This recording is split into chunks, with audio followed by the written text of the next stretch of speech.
آج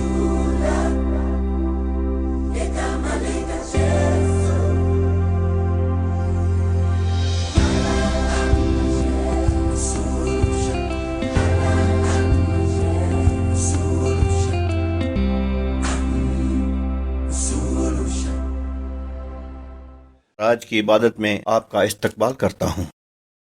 آپ سے ایک سوال پوچھنا چاہتا ہوں، کیا آپ کوئی مقصد رکھتے ہیں؟ کیا آپ صحیح راہ پر ہیں؟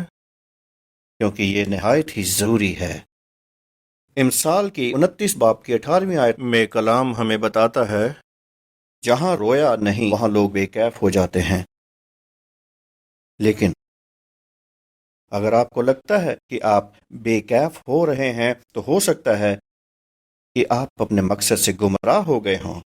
کلام مقدس کے مطالعہ سے پتہ چلتا ہے کہ جہاں مکاشفہ نہیں ہوتا وہ لوگ گمراہ ہو جاتے ہیں۔ عزیزو، میں آج آپ کی حوصلہ افزائی کرنا چاہتا ہوں۔ اپنی قلم تیز کر لو، کتابیں نکال لو، اپنے مقصد کو دوبارہ لکھو، ایک منصوبہ بناؤ تاکہ اور لوگ بھی شامل ہوں۔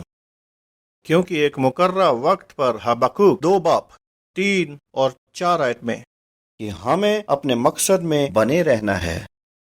یہ واجب نہیں کہ شروعات تو اچھی ہو پر مکمل نہ کر پائیں۔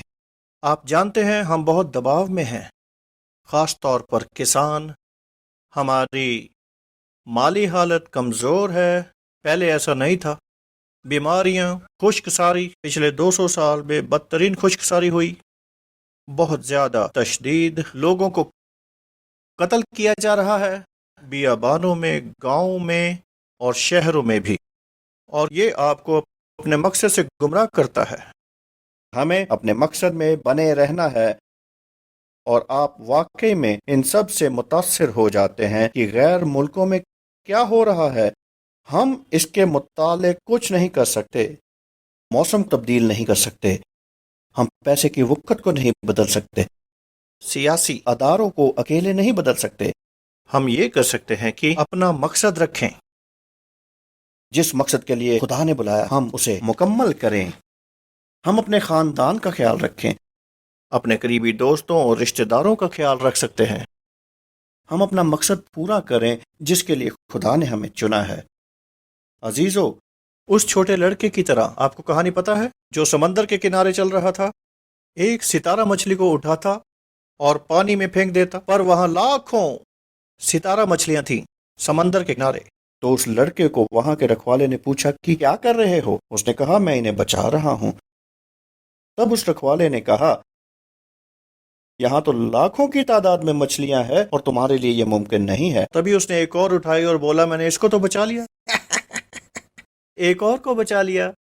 آپ وہی کریں جس کے لیے خدا نے آپ کو بلایا ہے، اور باقی سب اس پر چھوڑ دیں، دعا کریں، اور آپ حیران ہوں گے کہ آپ نے کتنی مچھلیوں کو بچا لیا۔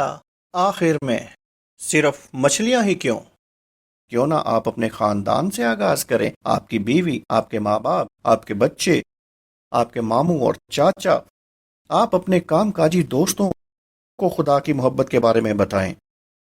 کیوں نہ آپ ایک انسان سے شروع کریں جو آپ کا کارکن ہو، ایک کی مدد کریں۔ میرے پاس ایک یتیم خانہ ہے جس میں 27 بچے ہیں، آپ جانتے ہیں، اور ان میں سے 2/3 تو بڑے ہو چکے ہیں، کچھ رگبی کے کھلاڑی ہیں، کچھ اچھے خانسامہ بننے کی تربیت حاصل کر رہے ہیں۔ ہمارے پاس جوان لوگ ہیں جو یسوع کے لیے گاتے ہیں، وہ مسیحی گیتکار ہیں، ٹھیک ہے۔ ہماری ایک جوان بیٹی ہے جو امریکہ میں پڑھتی ہے۔ ہم نے چند بچوں سے شروعات کی، ہم تمام ملک کے بچوں کی مدد نہیں کر سکتے، کچھ کی تو کر سکتے ہیں۔ ایک مقصد رکھیں۔ یہاں ختم کرنا چاہتا ہوں۔ ایک لاطینی کہاوت ہے جو اس طرح سے ہے، اکولا نون کیپٹٹ موسکس۔ ضمیر کیڑے مکوڑوں کے پیچھے نہیں بھاگتے۔ اپنا مقصد رکھیں جو خدا نے آپ کو دیا ہے، بلندیاں حاصل کریں۔ چھوٹی چڑیوں کو کیڑوں کے پیچھے بھاگنے دیں، آپ اس بڑے شکار پر نکلیں جس کے لیے خدا نے آپ کو چنا ہے۔ راتوں رات آپ کی زندگی بدل جائے گی۔ مقصد کے بنا لوگ فنا ہو جاتے ہیں۔ فی الحال کے لیے اپنا مقصد رکھیں اور اس پر بنے رہیں۔ خدا حافظ۔ We trust that you have been blessed by today's message. For more information, please visit angusbuchan.com.